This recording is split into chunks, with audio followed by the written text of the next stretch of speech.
Mahilig ba kayo sa spam? Ang dami-daming spam recipes lumalabas ngayon.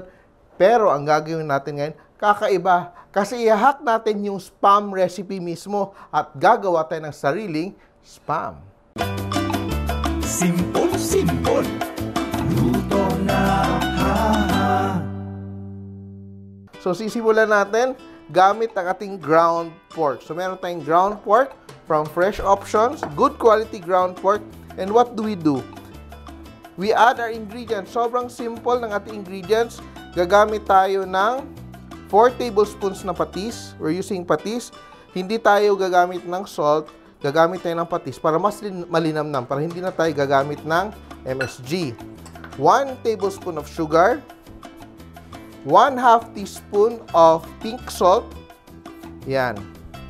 So you can omit the pink salt kung ayaw nyo kasi ayaw nyo ng may halong nitrate. Pero hindi mo ma-achieve yung color at flavor ng original spam. And lalagyan din natin ng white pepper. So this is 1 teaspoon of ground white pepper. Yan. And gagamit din tayo ng 4 tablespoons of cornstarch or potato starch. Kung may potato starch ka, it's better. And ice cold water. So meron akong tubig dito with ice. And dito ko lang siya i-measure out. 1/4 cup of water. So, parang ang basa niya. But wait and see because the pork will absorb all the moisture.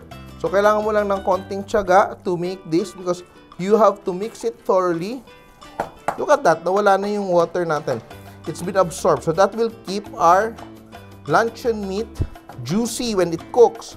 So, you keep mixing hanggang maging mahibla siya and hindi na siya didikit sa ating mixing bowl.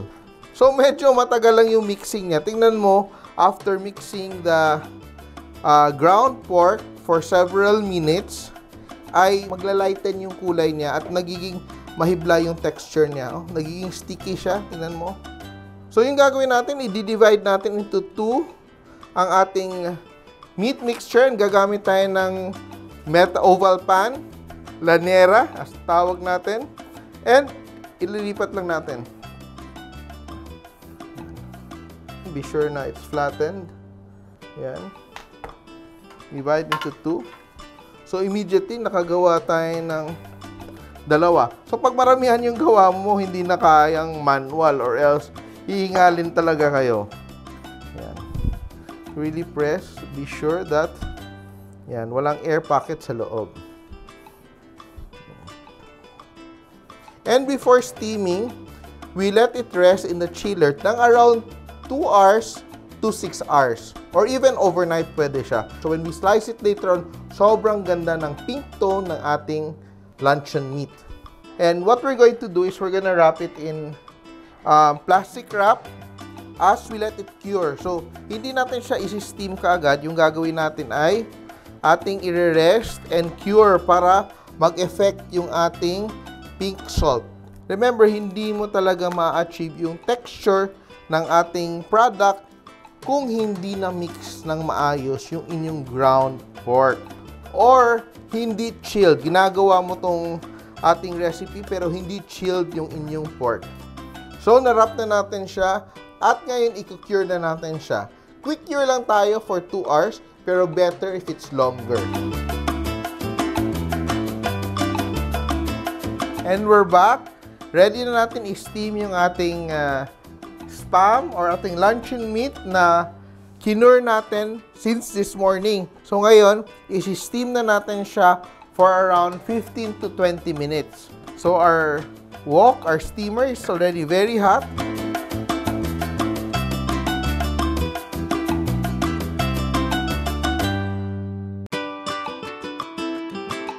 Yan. And let's just wait for it to be done. After 15 minutes, luto na yung ating luncheon meat. Patayin na natin yung ating heat. And ilalabas natin siya. And let it cool before we remove it from the mold.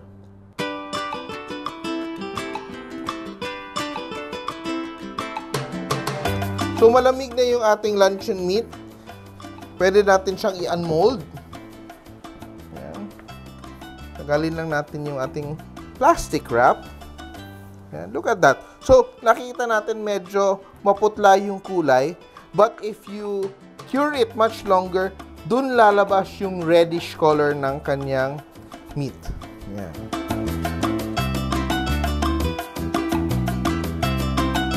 And doesn't it look like commercial luncheon meat? Look at that. It's firm. And let's slice to prove that we made a very good product.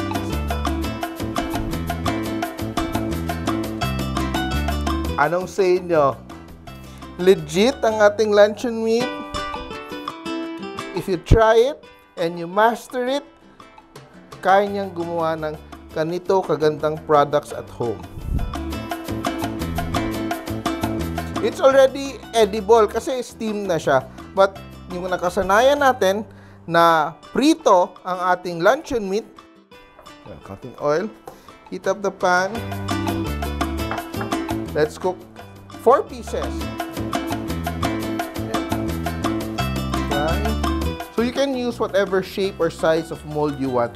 Pero nag-iiba yung cooking time depende sa size ng inyong mold. So what you do to know if it's cooked, pag press mo, if it's firm, ibig sabihin luto na siya. And yan.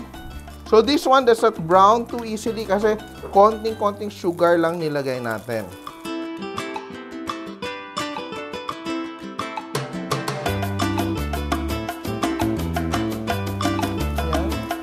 Wow, tatabi ko na siya. I just want to try.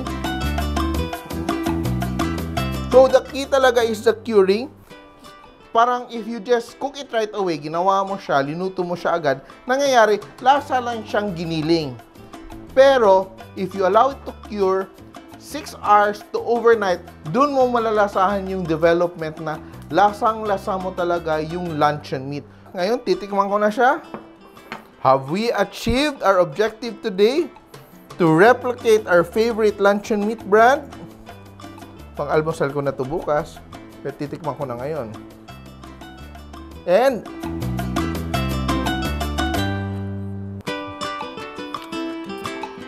super cheap.